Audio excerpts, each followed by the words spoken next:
एक इंसान घने जंगल में भागे जा रहा था। शाम हो गई थी, अंधेरे में कुआं नहीं दिखा और वो उसमें गिर पड़ा।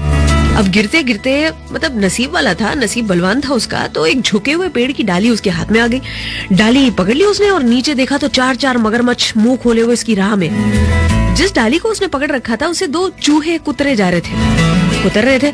अब इतने में ये कम था तो एक हाथी आया, पेड़ को जोर जोर से हिलाने लग गया। वो घबराकर सोचने लगा, है ऊपर वाले अब क्या होगा। अब हाथी का जो पेड़ हिलाना था उससे मधुमक्खियां उड़ने लगी थी, शहद की बूंद टपकने लगी। एक ऐसी बूंद उसके होठों पर आकर गिरी और शहद गजब का मीठा था, अमृत जैसा स्वाद था, जो अमृत जिसकी कल्पना करते हम। कुछ समय के बाद शहद की एक और बूंद गिरी उसके होठों पर और इतना मग्न हो गया उसकी मिठास में, अपनी तकलीफों के बारे में भूल गया। वो कहाँ लटका हुआ था, मगरमच्छ उसके इंतजार में थे, सब भूल गया। तभी उस जंगल से ऊपर वाले का रथ पसार हुआ।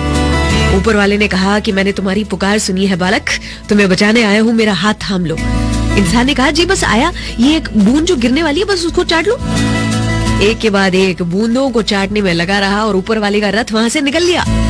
अर्थात वो जिस जंगल से जा रहा था वो जंगल है दुनिया, अंधेरा है अज्ञानता, पेड़ की डाली वो है आयु उम्र, दिन और रात दो चूहे उसे कुतरे जा रहे हैं, और घमंड यानी कि हाथी जो पेड़ को उखाड़ने में लगा हुआ है। शहद की बूंदे समझ गए होंगे, संसार में जो सुख है वो, जिसके कारण इंसान खतरों को भी अनदेखा कर देता है। ऐसे ही सुख के माया जाल में अगर फंसा भैया तो ऊपर वाला भी उसे बचा नहीं सकता। सलाम दुआ वणकम प्रणाम सत श्री अकाल, केम छो सारू छे, अमदावाद आखुई मारू छे। अर्चना की ओर से गुड मॉर्निंग एंड